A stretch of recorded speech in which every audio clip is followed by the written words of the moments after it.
Everybody, it is finally time. We're just a little late again this morning. We're going to get that corrected someday. Again, blame it all on me. But here it is. We are in the week of Parsha Ekev, the second week of consolation. There's a 7-day period every year at this time. This is the second of those 7 weeks in which we begin to focus on the in-game plan of the Holy One. He consoles us. He comforts us. He nurtures us. He strengthens us by telling us what lies ahead, what his plan is for the redemption of mankind as a species, bloodline by bloodline, household by household, nation by nation, and for the restoration of all of his creation to its original intended state of beauty and fruitfulness and shalom. And so he begins to regale us with the stories of what will happen as he begins to unfold this grand plan and what role we are honored, called, and shocked to some degree to participate in it, and how the nations are going to respond in that regard. So as we just begin this process, we get to the place this week when we start talking about can a woman forget her nursing child? This is from the after of the week in Isaiah 49. And the key factor there is, but even if she could, I, the Holy One, will not forget you. I will not forget the plans I have for you. I will not forget the dream, the vision that I created the nation of Israel and the people who would be associated with it for. So that's where we are. We are standing at the brink of this beautiful time. Welcome to all. Thank you for joining with us. If you're watching by internet or on your cell phone, your smartphone, or on any screen that you've got on your computer, thank you for joining in and joining with us and letting us come into your home or your car or your technology and to visit with you for a while. This is a day the Holy One has given us to begin to get strengthened within ourselves, to go from the micro level of what we feel and what we want and our appetites, our urges, our attitudes and our opinions about politics and government and stuff like that, and what should be political theories, and go from that to the bigger, broader picture of the reason we're really here on earth and the things that we can really do, the ways in which we can really affect the earth. So the Parsha of the week, the study that we will be doing today, is a Parsha called Ekev. Ekev, it means heal. It means that which touches the earth at the most basic, lowest level, your heel. This is where you get bruised, or this is where you make an impression upon the earth. This is where you lay your footprint. At the level where the Son of God, the B'nai Elohim, the B'nai Elohim, the son of Adam, the son of Abraham, the son of Yitzhak, and the son of Yaakov, the son of B'nai Israel, where you touch the earth at its most basic, base level, at the place where the most problematic areas of life are, the most corruption has taken place in the world, where the most defilement of the earth has occurred. This is that place, Ekev, the place where your heel touches, not where your head gets up there with ideas and concepts and theories and all that nonsense that we talk about all the time. Not up in the level of the head, in the level of the heel. In the level of the heel, we really have impact upon the world, but we have to do certain things to make that impact positive. Otherwise, we will get distracted. The Parsha begins with Deuteronomy chapter 7, verse 12. It runs all the way through chapter 11, verse 25. Some amazing little snippets are in this Parsha. The statement that Yeshua used in the wilderness, man does not live by bread alone, but by every word that proceeds out of the mouth of God. That's in this Parsha. That is found. The context of that is going to be found in this Parsha, and the meaning of it will be found in this Parsha.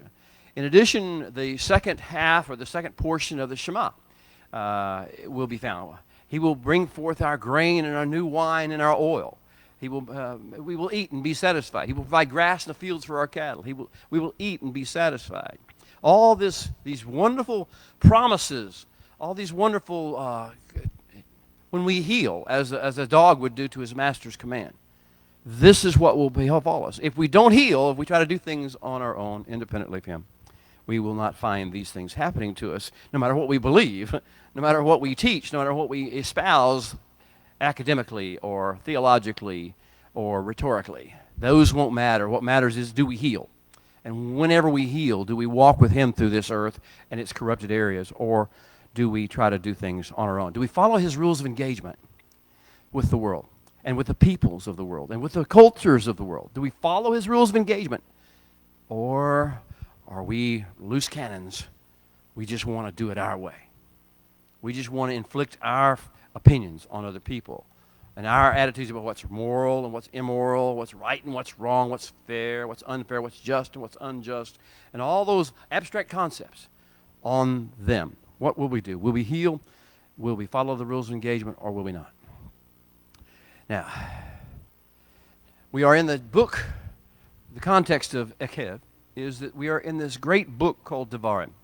Deuteronomy, it's called in the Western world. But in Devarim is the Hebrew word, and it is the word that describes the book in its most important facet. It is, we translate Devarim as words. We talked about this 2 weeks ago. We translated it as words because we don't really understand in English how downloads of kingdom wisdom can come about other than by words. But they do. They come about by actions.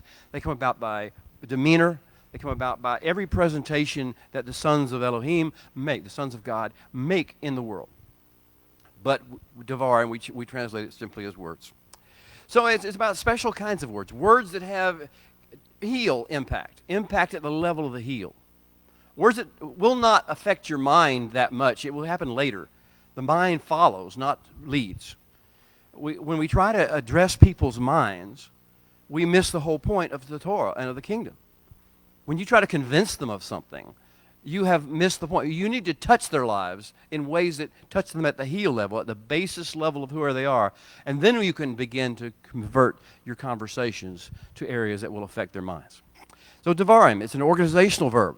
Devar is an organizational verb, means a part of the creative process. And so we're in this midst of a creative process. What Moses, as he's known in the West, is doing in this whole book is he is releasing a creative process into the people of God. Something is happening in you as we read these stories, as we read this parsha, one after another. In this particular season of the year, each year, he begins to reconstruct things in us. His Devarim that he releases are heavenly downloads of inspiration, empowerment, transformation, cleansing, purification, sanctification, all those things you may wish to use in that regard. These is an organization he is organizing. It's part of a creative process. He is trying to set things in a row for functionality. It's like a builder has a plan. And before he can build, there has to be a lot of work done. First of all, there's site prep. First of all, there's getting the vision of the architect's drawing and saying that's really what needs to be built. Not my own idea of what needs to be built. The architect's drawing needs to be built.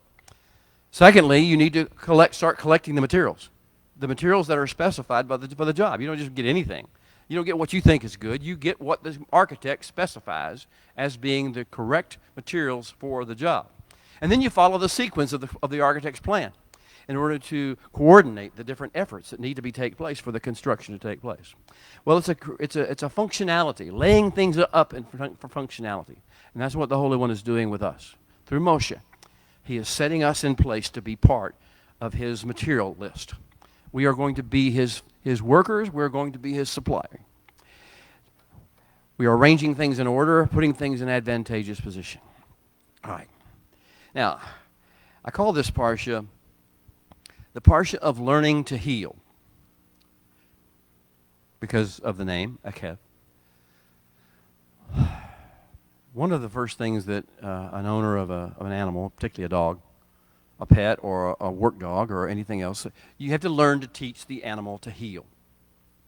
Now, what heel means is to come to the master's heel.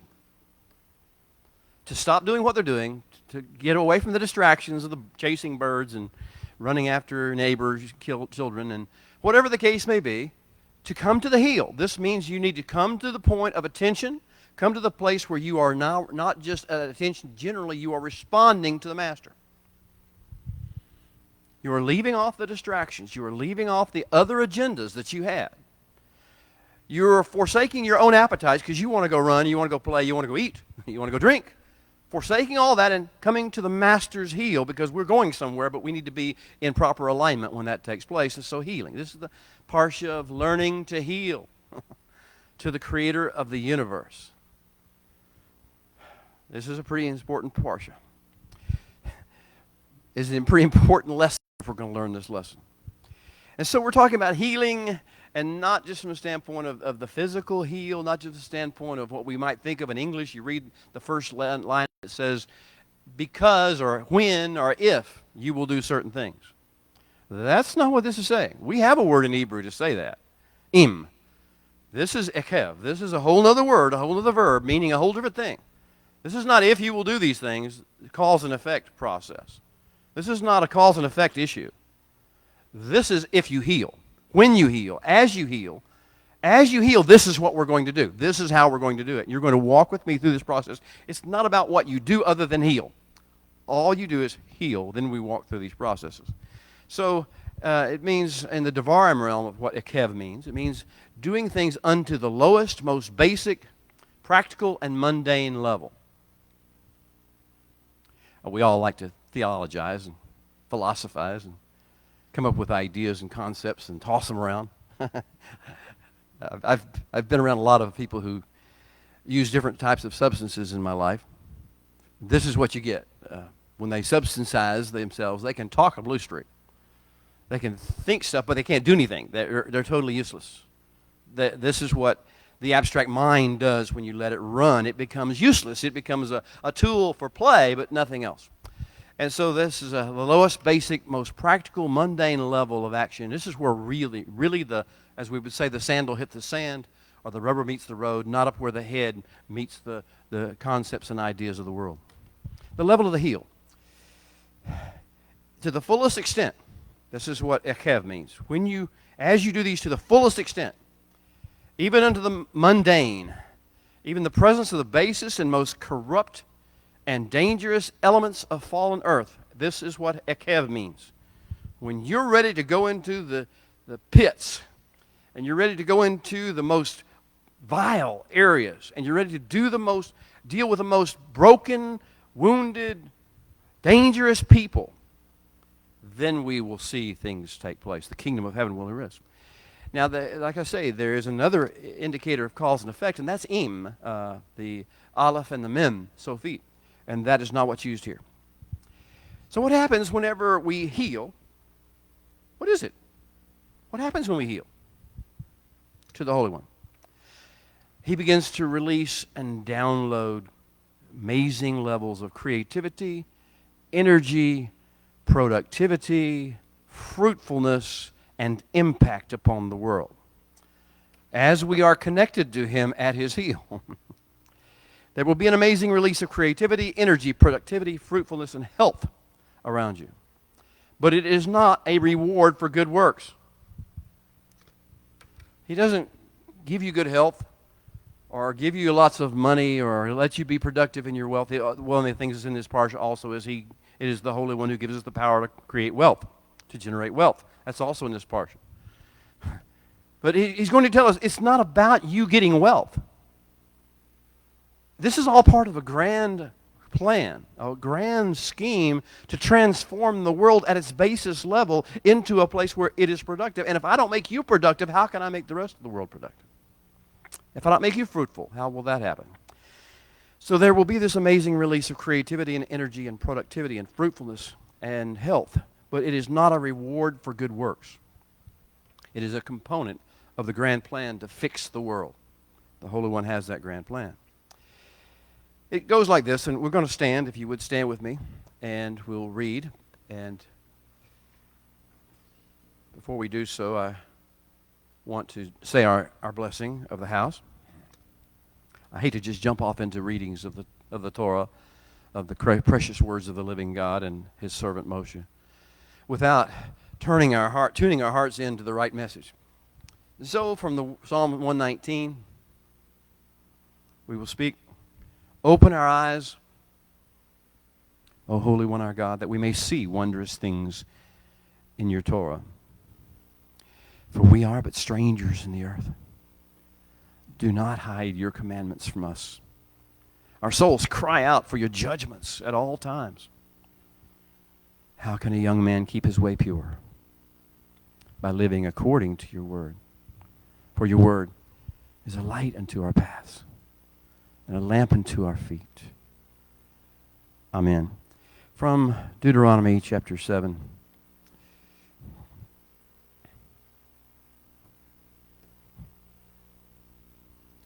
Beginning with verse 12. V'haya Ekev. And it must happen. Heal.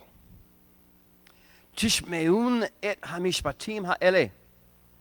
Turn your ear to, and pay attention to, and listen to, and hear, and come into alignment with, and live in harmony with these decrees of bloodline and land healing and restoration and redemption that I have in store for you.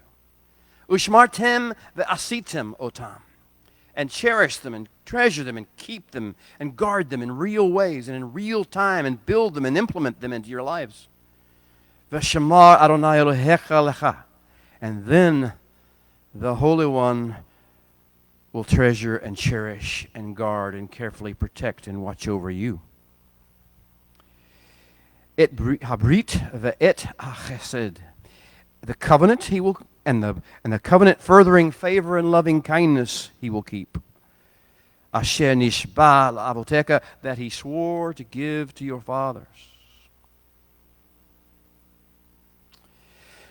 V'ha'aveka uvavarecha, and he will love you, and he will bless you. V'herbecha uvarach, pri vitnecha ufri admeteka, and he will bless the fruit of your womb and the produce of your soul, of your land. Daganecha devitu arushka v'yitzareka, and your grain and your new wine and your oil or light or your shine producers, your grape, your olives. Shigar alafeka ve'ashterot zonecha, and the calves of your herds and the lambs of your flocks.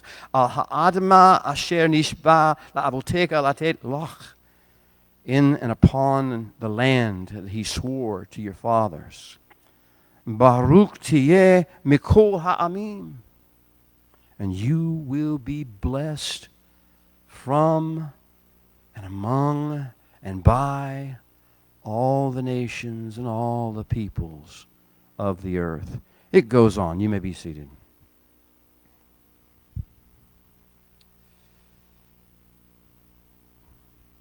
That's the way the Parsha begins. Heal. And if you heal, as you heal, to the extent you heal, in the process of your healing, what I'm going to do is start to release these blessings over you. I'm going to fund you. I'm going to provide for you. And it goes on to say, and you will have no sickness among you. And I will take the sicknesses and the plagues that are meant for you by your enemies, and I will put them upon them. And all these other things will take place. And it's an amazing series of things he says he will do. This is the kingdom of heaven. When Yeshua said, or John the Baptist said, repent or make teshuvah, for the kingdom of heaven is at hand. This is what he's talking about. This is the kingdom of heaven, where these things take place. We're not there yet.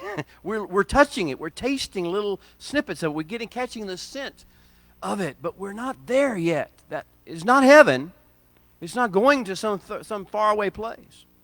It's real. It's on earth. It's the messianic realm, the 1,000 years that he will reign upon earth, and that will be the fullness of it. And that's what he's really talking about here. He's talking prophetically. He says it comes by you healing, and we're going to have to go through a process to get you to heal. And this idea of the heal, of Ekev, it starts in Genesis chapter 3. And at that stage, Genesis 3:15, the Holy One is speaking to the serpent after this event, this cataclysmic event has taken place involving Adam and Hava and the serpent and the tree and the fruit of the tree of the knowledge of good and evil.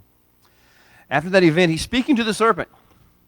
And in his conversation with the serpent, the creator of the universe, who has this grand plan in mind for all of his creation, and he's not deterred a little bit by the virtue of what's just happened, he speaks to the serpent. He says, I will put an enmity, a hostility, an ayeva, between you and between, talking to the serpent, and between the seed of the woman, and between the seed of you and the seed of the woman.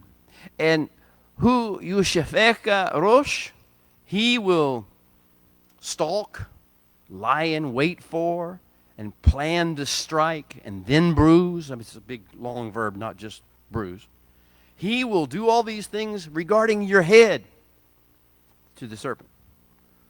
And you, meaning the serpent, will stalk and lie in wait for and plan to strike and bruise his Ekev, his heel.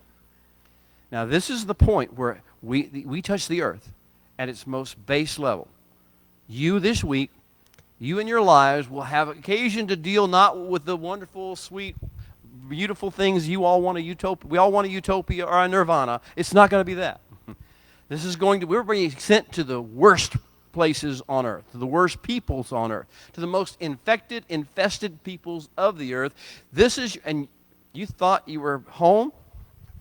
You looked over the Jordan River and you said, oh,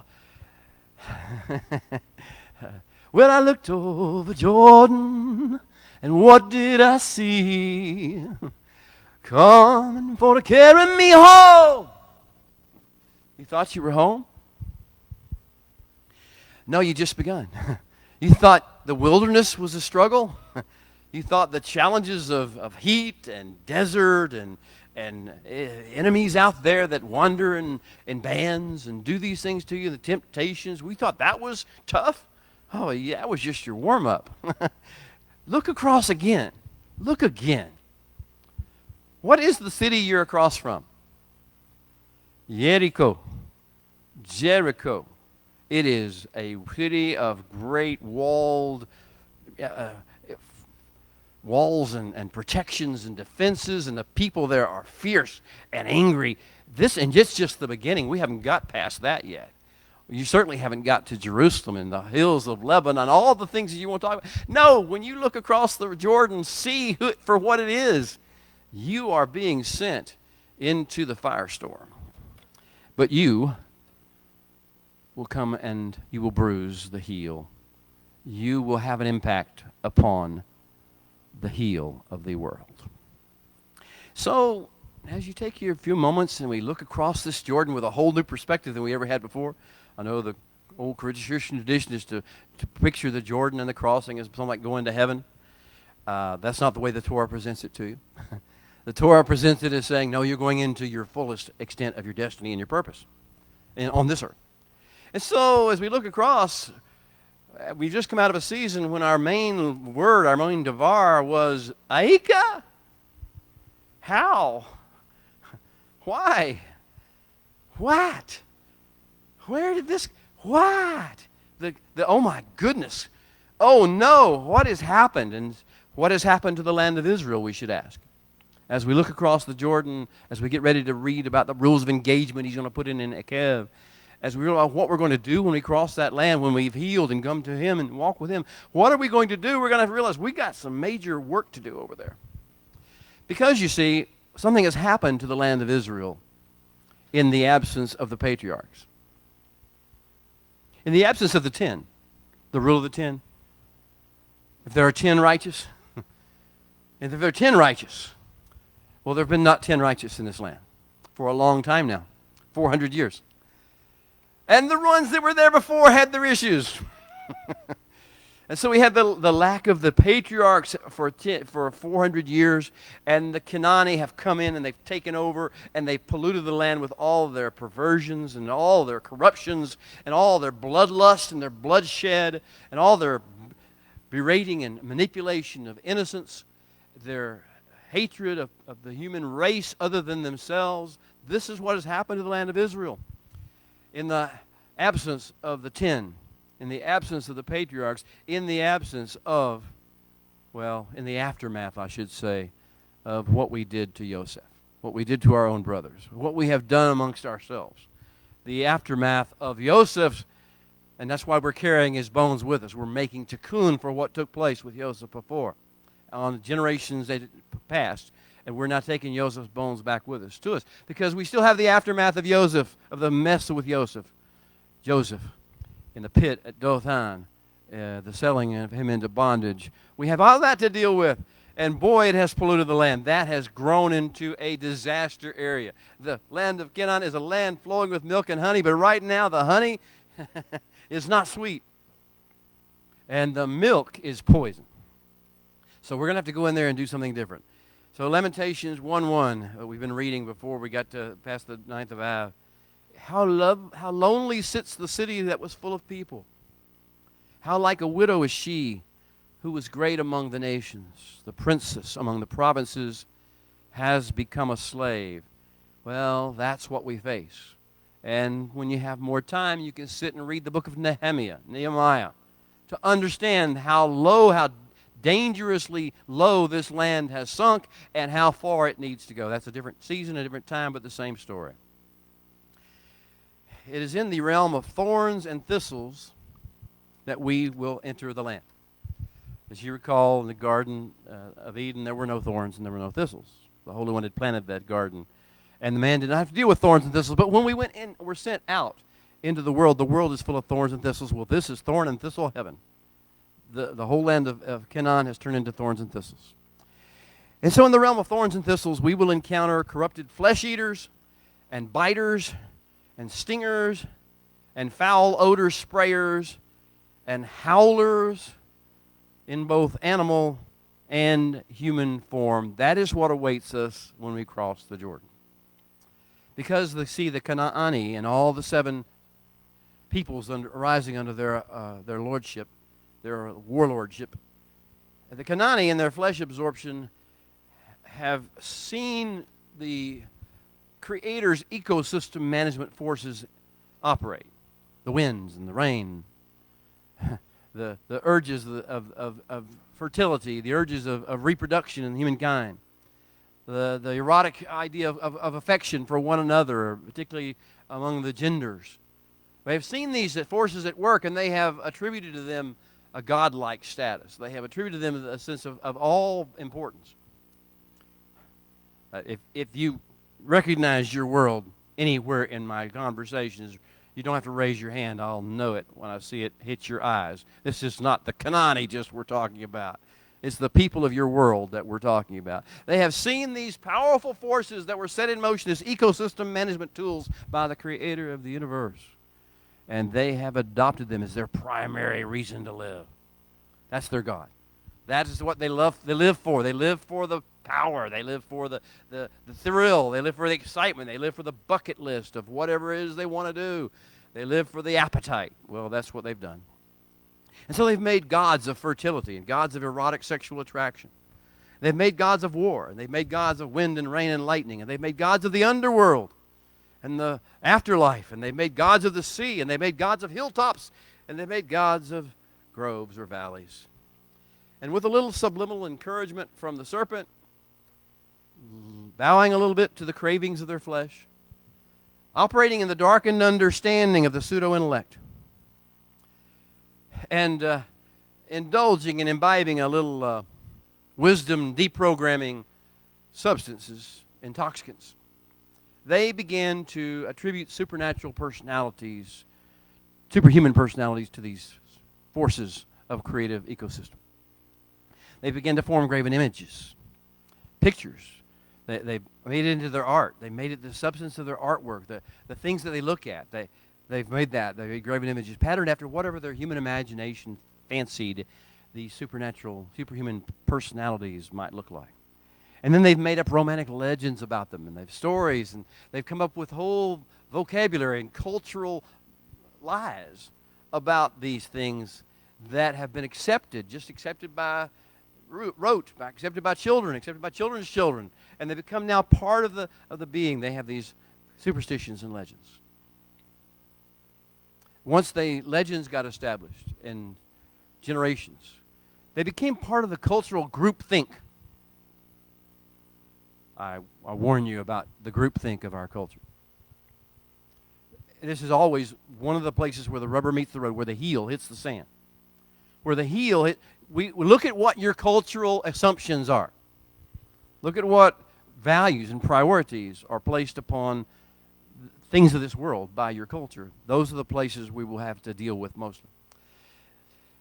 And so basically these culturally shared groupthink ideas get manipulated by warlords, politicians we'd call them today, media personalities we would call them today, people in expert positions, people we value their opinions because they've got degrees behind their name, or they have certain training or understanding or ecclesiastical position. We take them and they begin to expound upon these things in such a way that we become totally confused and under the power of their lives. And these warlords or influencers use these things, these superstitions, these cultural ideas, and these vocabularies that they throw out to stir up hate, to stoke fear, to generate fervor for whatever plan they have to further defile the world and its people. The warlords and the influencers use the emotions that are generated by the familiar of these phrases, or the fear that's generated by these phrases, as part of enticement strategies, manipulation strategies, to get people to follow them, to get rich off of their gifts and their offerings or their donations, to pry their impressionable children away from them, and to engage them in their enterprises, become their minions, and then to abuse and medicate and seduce them and make them believe and to do whatever they are told. You thought the desert was challenging. The real challenge of your mission lies ahead. It lies in the corrupted and defiled and dangerous wasteland into which the Canaanite warlords have thrust the land of promise, your land of promise, your assigned position. The land of milk and honey has become a land of thorns and thistles and poison. But wait. Look again. Look with Devarim-empowered eyes, Moshe would say. And the Holy One would reiterate. This time, look with his perspective and his eyes, and look and see what it really is. This is the table set before you in the presence of your enemies, who are really the enemies of all of Adam's lineage. And this is the land put in the table set before you in this time. What is the covenant mission? For what are we to heal? The covenant mission is to work with the Creator to build a beautiful, fruitful, prosperous, harmonious, and kingdom of heaven-centered society. To build a beautiful, fruitful, prosperous, harmonious, and kingdom of heaven-centered society.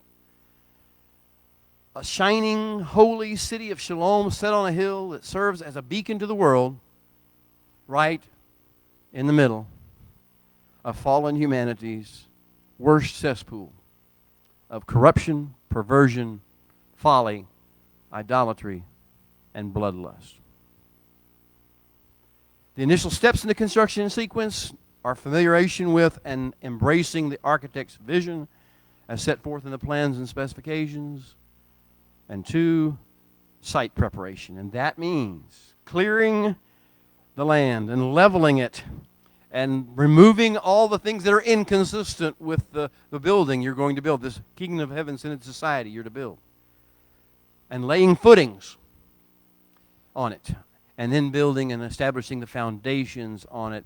This is your mission. These are initial steps. And this is what we talk about in Ekev. In order to get you the picture and see how this flows in with the grand dreams of the patriarchs, I want to take you back to the first grand dream of the patriarchs. Jacob. Before he really even had met or understood or knew his father's God and his grandfather's God, he's on the road, he's on the run. He's on the lam. He's headed for Padan Aram. He's headed for the house of Laban because he's running away from Esau because of what happened with Esau, his brother. And as he reaches the end of himself and he wears himself out, he's worn to nothing and he's exhausted, and he comes on top of a high hill at Bet El, called Luz at that particular stage, and he takes a stone of the ground, and he has no pillow, he has no knapsack, he has no sleeping bag, he has no tent, he has a rock, a stone, and he puts the stone underneath his head and he lays down to sleep. Well, I won't go through the details. You remember the dream. The dream was basically about, in his dream, he sees this great staircase, this great stairway. Some call it a ladder, but it's really an ornate, a very deep, rich, multi-dimensional staircase that leads from earth to heaven or heaven to earth. It connects the heaven to the earth. And on the staircase, he sees angelic beings rising step by step, ascending from the foundation of the earth, from the base level, or the heel of the earth, ascending from that level, step by step, ascent by ascent, into the heavenly realm, into the beauty realm of the Holy One of God, and then coming back down and bringing things from the beauty realm all the way down to the place of the heel, the place of the footing, the place of the foundation, where the staircase hit the earth. Welcome to Jacob's Ladder. Your life, your mission is to become and engage with Jacob's Ladder at the heel level and as many steps of ascent as you can possibly go. So, in this world, the awakened prodigal soul of Yaakov, who lives within us all, starts at the very base, the lowest level, the foot, the heel of the universe. And the Yaakovian mission, our mission, is to find and engage the Kedusha energy, the holiness energy that will allow us to step up out of the lowest levels into the next levels, into the higher levels. We must continue to look for these Kedusha energy sources, pools of holiness, pools of energy from heaven that allow us to, because we can never climb that ladder by ourselves. Our brains, our minds will never be able to climb that ladder. Only as we heal and follow the steps of the Master upward and his energy and begin to draft off his energy can we go up that step. So this is the key, to find the Kedusha and engage with it at the lowest levels. And this is how we do this, by viewing all things in radiant light, the light of the kingdom, the light of Devarim. The name Yaakov, as a matter of fact, if you didn't know, means, and he will heal. And he will heal. Yaakov. Yaakov. Where did we leave off last week? We were in the middle of the first of the Devarim offloads of motion on the plains of Moab. The topic that he's talking about is he is laying out this new creation blueprint. The mastery of these passages of this book is incredible. This is the masterpiece of all literature in humankind. And he's laying out the new creation blueprint for us to build a kingdom of heaven-centered society. Now, phase one is the general, the internal. We must be changed internally.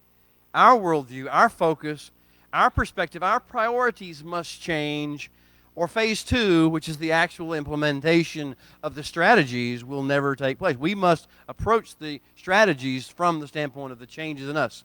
So Moshe has been talking in phase one. He talked last week about the Shema principle, the idea of learning that all of life is about Shemaing the voice of the Holy One, about attuning our ear to it, and about quitting thinking so much on our own, independent of Him, trying to come up with ideas and plan, letting His voice, letting His resonant frequencies begin to resonate within us. They begin to tune that. That was the basic secret of last week. We are designed to start this process with reconnecting from the rock from which we are hewn, reprogramming our DNA memory. What you remember, what your mind runs to when it doesn't have anything else to go, what your default memories are, determine the level of interaction you will have with the world. If you relate back to where you got hurt, how do you think you're going to interact with the world? Defensively. I don't want to get hurt again. I want to inflict pain before somebody else inflicts it on me. Do unto others before they do unto me. This will be, don't trust anybody. Don't deal with anything. Don't give up the ship. Don't be suspicious. Be angry. Be emotional. This will be what we'll say. So he's going to reprogram our DNA memory to talk about and think about and reflect back upon the things that we really need to think about. And of course, he's going to redefine our identity. He's going to redefine our purpose. He's going to remind us of our mission and of all our priorities. He's going to renew our minds. He's going to recenter our thought life. He's going to reconstruct our worldview. And only then will he give us specific assignments. If you know this passage, this pattern that Moshe is developing, you will understand the letters of Paul much better. Paul spends the first few chapters of every one of his letters addressing the general and the internal. But that's not why he wrote the letter. He wrote the letter to get you past the general and the internal, so that you could be the external, so you could build the thing. And so he says, therefore, husbands love your wives. Therefore, children obey your parents. Therefore, masters, pay attention to your servants. And servants, pay attention to your masters. Therefore, do the things that are on the base level, the heel level. Therefore, love must be pure. Therefore, that's what he wrote the letters for. But he had to get your mind right. And that's why you see the pattern. He follows Moshe's pattern to a T in all of his letters. And I just encourage you to reread them in that context. Last week, the Holy One had Moshe say this. In chapter 7, verses 9 through 11, the final concluding verses of Parsha Va'echanan. It's a therefore moment. One of Moshe's therefore moments, like I told you Paul has. Therefore, know internally, generally, that the Holy One is your God. He is God. He is Elohim. And he is El Ne'eman. What is El Ne'eman? He's the God of, we would call it the faithful God. But it's not just a matter of covenant faithfulness. It's a matter of he is the one who establishes all things and upholds them by his right hand. The things that he has planned. He is El Ne'eman, who keeps covenant, Brit, and mercy. It would be, at Passover we all like to say it as part of our Seder. We like to say that it would have been enough. It would have been enough if you had. It would be enough if he kept covenant. But he is not just about keeping covenant. He also keeps mercy. Hesed. Hesed in Hebrew. And Hesed in Hebrew is, people that call it mercy, we have these English ways of pronouncing these Hebrew concepts that don't really picture you. Because mercy is like, well, he feels good towards me. No. Hesed is part of covenant. It is the expansion of the covenant beyond what is required in order to facilitate the covenant and to enable the people who have failed in the covenant to overcome their failures and return to the covenant. That is what Hesed is. That is what, in English, we say mercy or grace or those sorts of things are. They're not designed as some sort of, oh, I like you, so I'll forgive you of that process, like a grandparent does to his grandchild. This is about, no, part of the plan requires you to be reconstructed, to be reconciled. And that, I will do what's necessary to reconcile you in addition to what the covenant requires. So we will keep covenant and mercy with those who love him. And we introduced last week the love protocols, or what I call the love language. The creator of the universe has a love language. We talked about it last week. Go back and listen to the podcast if you want to. But the love language of the Holy One is it's not what you think it is. It's not, raise your hands in worship service and bow your face and cry and say a few tears. It's not that. It's not this emotional outburst. It's what you do at the foot level, at the heel level, how you interact with the world, and whether you follow the protocols and whether you follow the rules of engagement that he set out or not, whether you follow the mitzvot and the mishpatim. Well, that's his love language. Those who love him and who keep his commandments, mitzvotai, for 1,000 generations. And he will repay those who hate him, those who reject him and oppose him to their face, and he will set them adrift and disconnect them and prune them. It says destroy in your English Bibles, but the word achar in Hebrew means to disconnect from a line, like a boat. Whenever you went out and you unloosed the mooring, and the boat began to float, set them free, set them loose. That's what the Holy One will do to those who oppose him. He will not be slack with those who hate him, but he will shalom them. He will cause them to come to the fullness of whatever they're wanting to their face.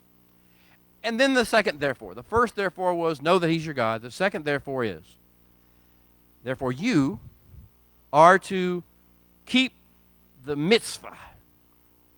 You are to treasure, cherish, guard, watch over, value the mitzvah, the instruction of the Holy One, and the statutes, the hukim, the things that he tells you that you don't even have to understand because it's just your lover speaking to you.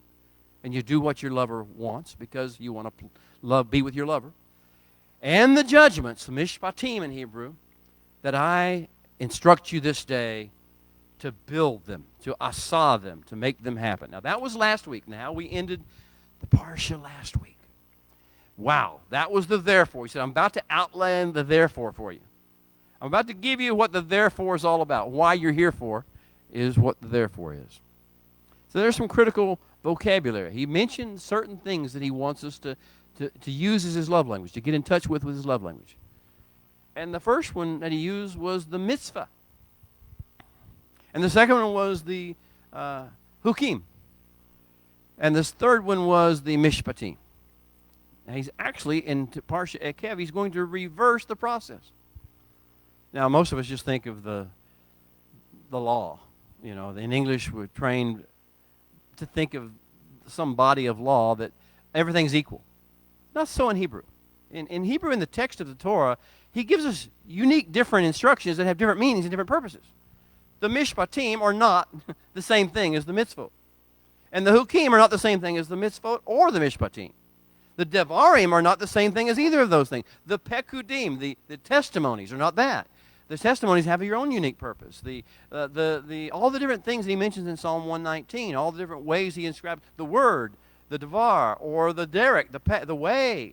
These things are all unique, and they have their own unique purpose, and they are designed to have their own unique effects. And there are multiple levels at which his words, his instructions are hitting us. So he wants us to know, these are my love languages. My mishpatim will be the first one he wants to talk about. My judgments are the first. And he says, I want you to shema, tishmeun, you, plural, are to shema and be in tune with at all times my mishpatim. Now, most of you who have been studying Torah for any period of time and who were studying Torah back in the book of Exodus, when we went through the book of Exodus, this should immediately send off warning signs, buzzing, lightning flashes, and bells going off in your mind. Mishpatim, where have we heard that before? What is he referring back to? What are his judgments? They're not just all of his Torah. They're specific things. So he wants you to shema. If you're going to come to the heel, the first thing he needs you to do is get in contact, in connection with his mishpatim. What are his mishpatim?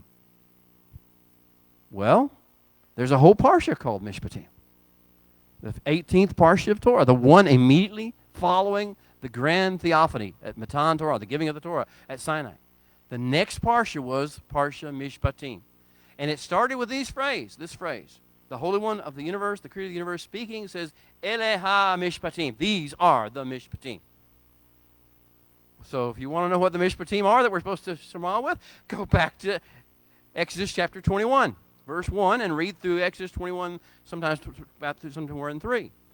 And you'll say, I don't like that portion of the Torah.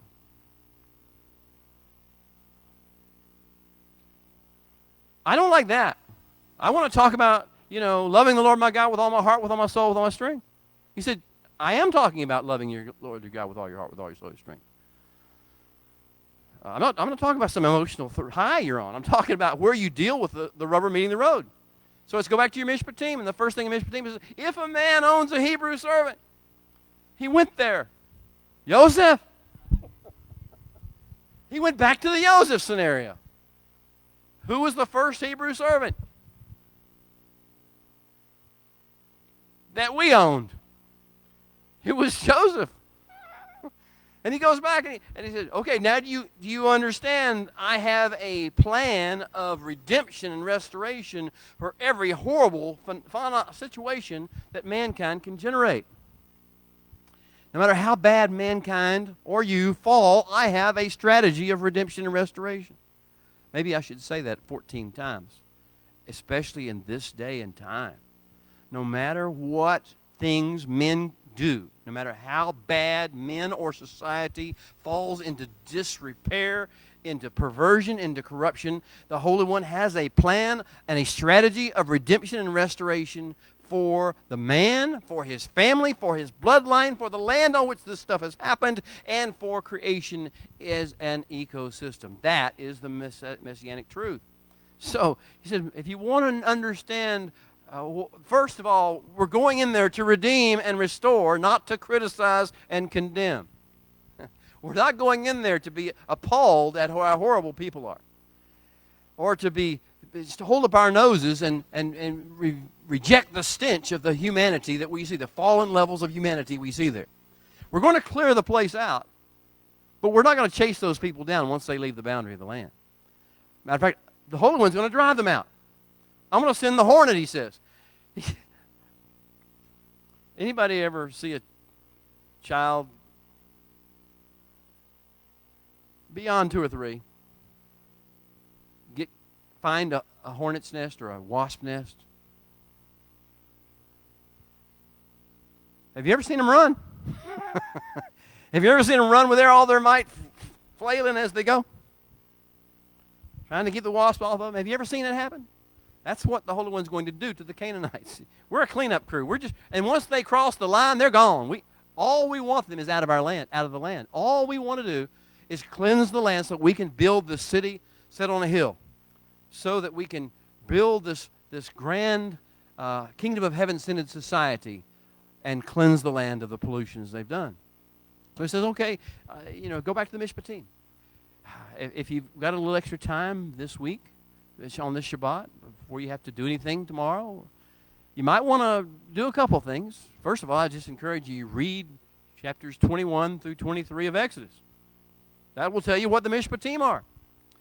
As we heal, this is the first thing we really need to get in touch with. Before all the mitzvot, before all the hukim, before all the festivals and the things that we'll learn, we need to learn that his plan is to redeem every situation, no matter how toxic or dangerous it looks. And not to do so on the basis of knee-jerk right and wrong. That's not right. I want to punish and I want vengeance. Not to do this on that basis. The Mishpatim talk about what happens when somebody ox gores somebody else's cow, or whatever the case may be. Whenever something damages, when bad stuff happens, whenever somebody does something really bad and hurts somebody else, physical injury, either intentional or unintentional, all these things are included in there, as well as human trafficking and every other level of human negativity, sexual perversion, all sorts of things are included within the Mishpatim. And it's always about, okay, we need to cleanse the land and we need to provide a restoration and redemption for bloodlines to come out. That's his plan. Well, that's the restoration. Then he's going to go on in the second portion, beginning in the next portion, he's going to talk about the mitzvot. He says, now I want you also to understand my mitzvot. My mitzvot are, well, y'all know Psalm 40. Anybody remember Psalm 40? You pulled me out of the miry clay. I was in the miry clay. I was on a pit in a miry clay. This is David's testimony on behalf of all Israel and all mankind. I was in a miry clay. I was in a pit, and I couldn't even get myself out. I couldn't get traction down here. And you reached your hand down, and you grabbed me, and you pulled me up out of that pit, and you set me on a safe and a high place. That is a mitzvah. A mitzvah is he finds you at your lowest level, and he gives you a strategy and a helping hand to get up. So a mitzvah is not a commandment as we think of it in English. In English, we think of commandments as something a boss tells you to do at work, or a military commander tells you to do on the battlefield, or in the barracks. A commandment, a mitzvah, is joining his hand, your hand, putting his hand in your hand and saying, this is what I'm doing, come with me. And we actually join up. There's the whole idea of zav, which is at the root of this word, is to join. Is to come together and work together. So that's the idea of a mitzvah, is what is he doing? Yeshua said, I only do what I see my Father doing. What do you think he was talking about? He wasn't just thinking, I got some porthole, some periscope that lets him see what's happening in heaven. He knows what his Father's doing because he's always reaching his hand down and saying, this is what I'm doing. And he senses this is what's happening. So this idea of the mitzvot, all of his mitzvot, all of his instructions for how to get out of your miry clay situation and move forward in your own life, that's the mitzvot. And then the hukim, he's going to tell you also, there are certain things I'm going to tell you that I have told you that you will not understand why I told you them. If you heal, you will come with me, no matter whether your mind understands or whether you can justify it logically or with reason to somebody in a theological argument or not. You do it because I'm doing it, and now you do it because I told you to do it, and you do it because you can't be with me unless you do it. Well, that's the idea of what he's going to do. This is important that we get that. Now, I'm going to fast forward through a lot because I want to move to the details.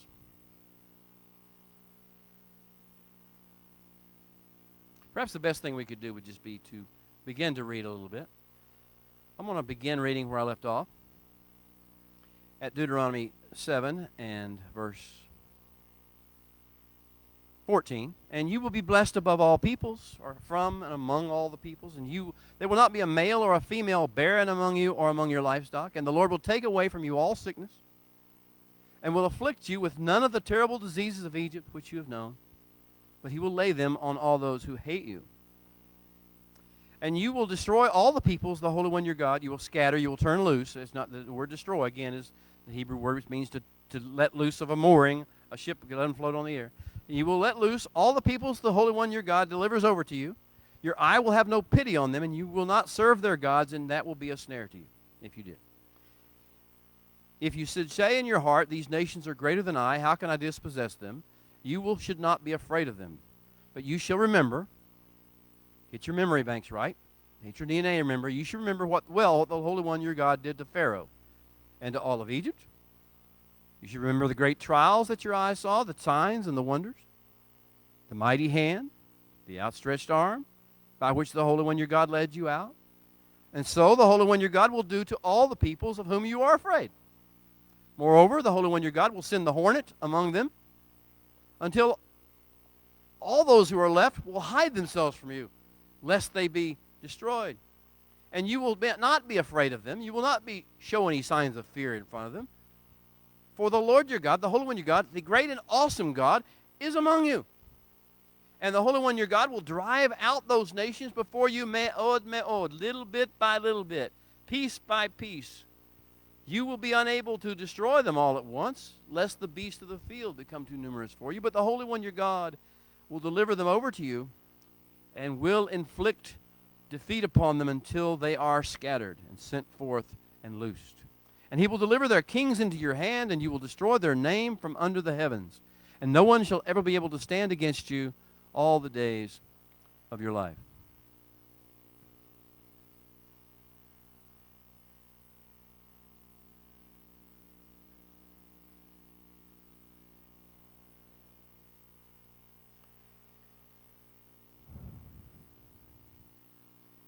You will burn the carved images of their gods with fire.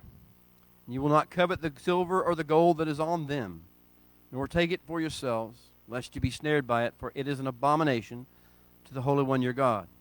And nor are you to bring any abomination into your house, lest you be doomed to destruction like it. You are to utterly detest it and utterly abhor it, for it is an accursed thing. Now, I want to go back to discuss that just for a few moments. I hope you see that we are talking about the kingdom of heaven and the messianic kingdom in its fullest sense. When he says that there will be no sickness among you, we're here praying today for a family in our fellowship with one of their members at a very deep, dark place in physical health, way before what we would think of as his time. And we pray for strength and that to encourage. We have not yet seen the fullness of this promise. This promise is not even designed for us to experience in its fullness yet. It is for us to see and get and envision. And in the Messianic kingdom, this will happen. There will be no such sickness for us. That's on earth, not in heaven when we go to some other place. And in this kingdom of earth, Messiah's presence in us will drive forth all the sickness, and only those who reject the ways of the kingdom will have anything have to deal with the sickness aspect of it. So I want you to understand that we're dealing with prophecy as well as our role in bringing prophecy about. We are to envision it. We are to speak of it. This is to be our mindset. How do we deal with the fact that other people are ill among us? Maybe loved ones, maybe friends. How do we deal with that? Well, one thing we do not do is regurgitate what the doctors say.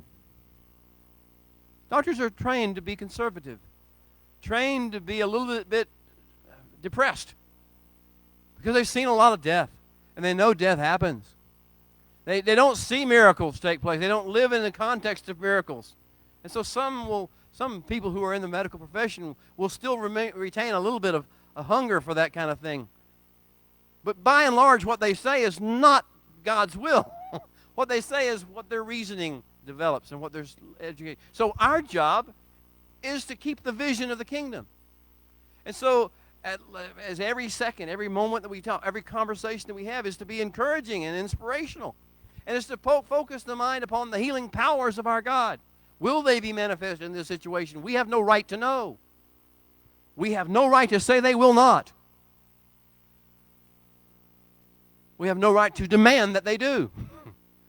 We have no right to command this and command that they do. What we have is the right to be able to keep the vision and release the hope of that vision and see if it takes effect like a seed in good soil with the person that we're dealing with and the situation that we're facing.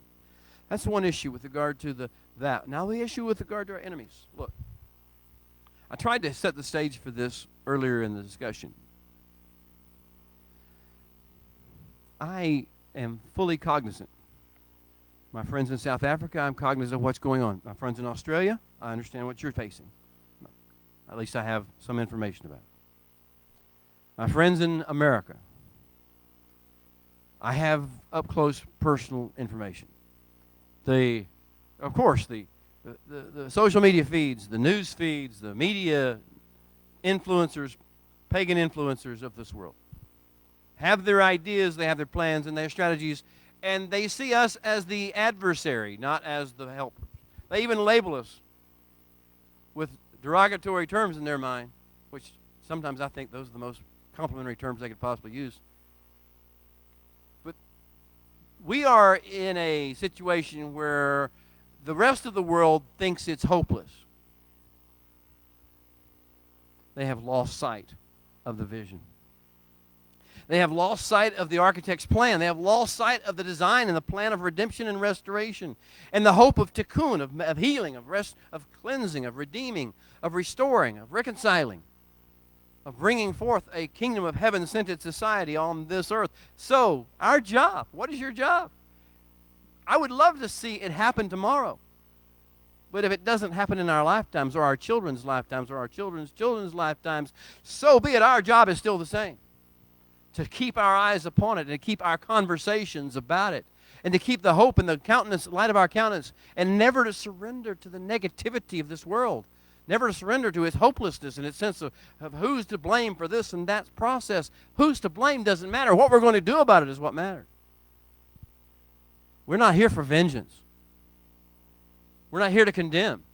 Yeshua, if he wasn't here to condemn, do you really think you are?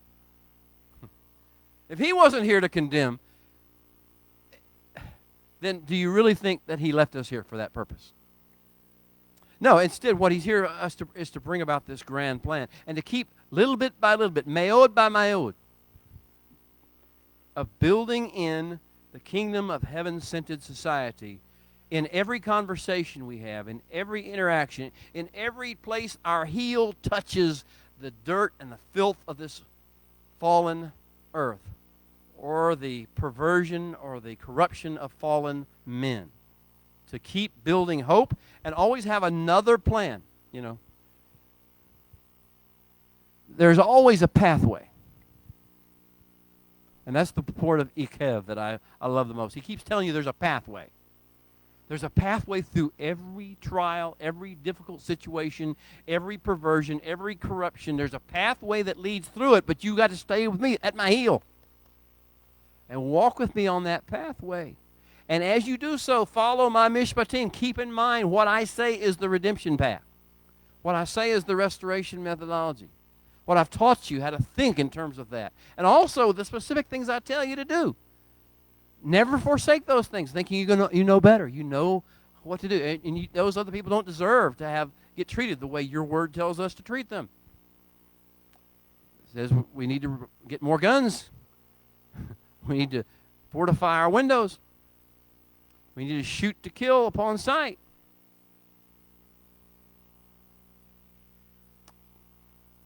Well, the Holy One has a better way.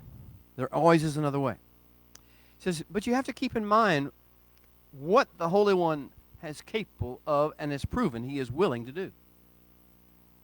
I told you, we have this issue of letting our minds run back to something else. Maybe our place of woundedness, the place where we've been rejected in life, the place where we have failed our own in the past, or someone betrayed us, or someone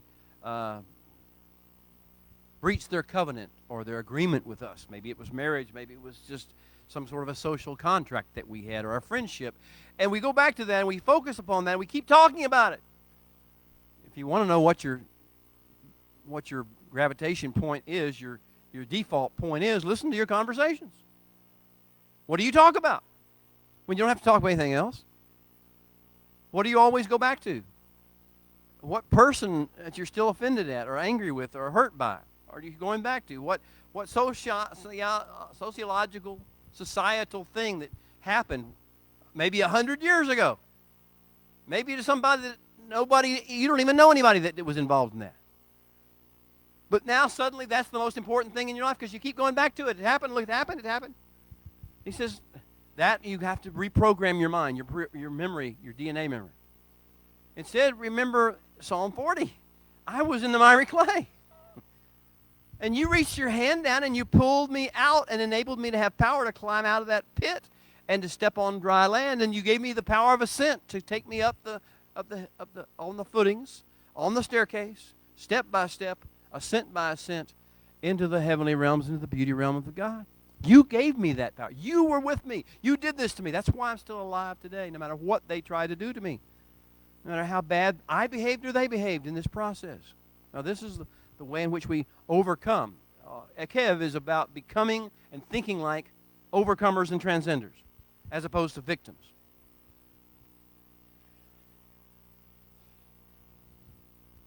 Beloved, we're not victims. We're nobody's victims. We're not victims of the right, and we're not victims of the left. We're not victims of the communist, and we're not victims of the capitalist. We're not victims of any ethnicity. We're not victims of any race. We're not victims of any political structure or system. We are the sons of the living God. Male, female, any gender, any nationality, any race that knows the Holy One and comes to His heel is the sons of the living God and the sons and daughters of the living King. Now, that being the case, enough is enough. Enough of our whining. Enough of our ranting. Enough of our complaining. Enough of our blaming. Enough of our regurgitating the negative language of the world and the cultures around us. Enough of that. Enough of the vengeance. Enough of the vindictiveness. Enough of the cursing. Enough of the foul language. It is time for us to heal. It is time for us to come back into the heart and to the presence of the Holy One and let Him do in us what He promised He would do. He is good. He is ever present. He hasn't forgotten us. He hasn't forsaken His plan. He hasn't turned this world over to any of the New World Order people. He has His own New World Order people. We are the New World Order people. We are the ones who are bringing about this kingdom of heaven-centered society. And we won't do it through ideas and abstract concepts and rhetoric and language. We won't do it through condemning the bad, the wrong, the evil. We will do it through bringing good into every situation we face with the heel of our foot. This is the week of Ekev. Now, we have a lot of work to do. The world is not going to just roll over and die. and say, oh, well, we were wrong all along. You were right. We have to live it out day by day, moment by moment, hour by hour. We have to encourage one another in doing this. We have to keep our focus on the right path, the right motive, the rules of engagement of our King.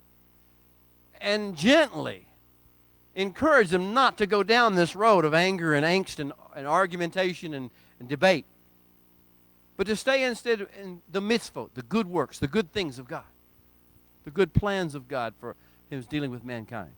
That's where we need to be. And this is the message of Ekev. I want to turn then to the end of the parsha. And with that being the case, we'll go to chapter 11.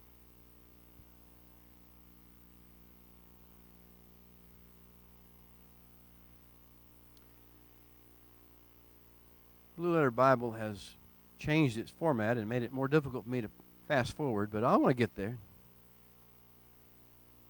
I have to go to the top and the bottom of every page and then hit a button instead of doing what I used to do. It's all right. We're going to go to chapter 11 and verse 18. Beloved, this is another therefore. This is Moshe's last therefore of this parsha.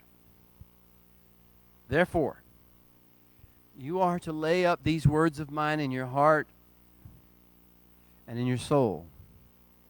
And you are to bind them as a sign on your hand, and let them be as frontlets on your eyes to which you view the world. You are to teach these things to your children. You are to speak of these things when you sit in your houses, and when you walk by the way, and when you lie down, and when you rise up. And you are to write them on the doorposts of your houses and on your gates, in order that your days and the days of your children may be multiplied in the land of which the Holy One swore to your fathers to entrust to them. May they be like the days of the heavens above the earth. For if you carefully shema these instructions that I give you to do, to love the Holy One your God, and to walk in His ways, and to hold fast unto Him, then the Holy One will drive out before you all these nations, and you will take possession of the lands held by greater and mightier nations, peoples than yourselves. And every place on which the sole of your foot, your heel, treads, will be yours, from the wilderness of Lebanon to the river Euphrates, even to the western sea, which is the Mediterranean. These shall be your territory, and no man will be able to stand against you. The Holy One your God will put the fear of you and the dread of you upon all those in the land where you tread, just as He has said to you. And this concludes Moshe's general statements, the internal changes that need to take place in us to turn us into overcomers and transcenders, before he begins to lay out the specific details of his plan for us to build this kingdom of heaven-centered society. Next week with Parsha Re'eh, we'll begin to open those doors. We'll begin to look down the road and see what it is we're to build and how we are to build it, and what has to go and what gets to stay. That will be, behold, Re'eh. But right now, the question is, have you heard His voice? Has His Devarim begin to penetrate your mind, your will, your emotions? Have they come down in the depths of your neshama, your spirit man? Are they beginning to be operative? Are they energizing you to get above the lowest level, the heel level of life, the level of raw emotion and pseudo-intellectual argument and debate and disagreement and corruption and defilement and perverse lust and appetites? Has you got those words operative in you to bring you up on Jacob's ladder, to begin to make that ascent step by step, energized by the Holy One Himself, to take you into the realm of the beauty and majesty, that you can bring it back down and then change the atmosphere of the earth that you're on? Well, Shabbat Shalom to you. That is Parsha Ekev. I encourage you again to go back and study and read and review it before the Sabbath is over. For those of you who have a moment, if you would drop a line, if you're watching this by either Facebook Live or on YouTube or on any other source to let us know you were here. Let us know you joined with us. If this meant something to you, then let us know how that affected you. If you have a question, a concern, a comment, if you have a prayer request, if you have someone sick that you know needs someone with a vision to see the healing power of God released, please lay that down, put your name and your location, and we will indeed pray with you and walk with you through this. May the kingdom come. May His will be done on earth as it is in heaven. Amen. Shabbat shalom.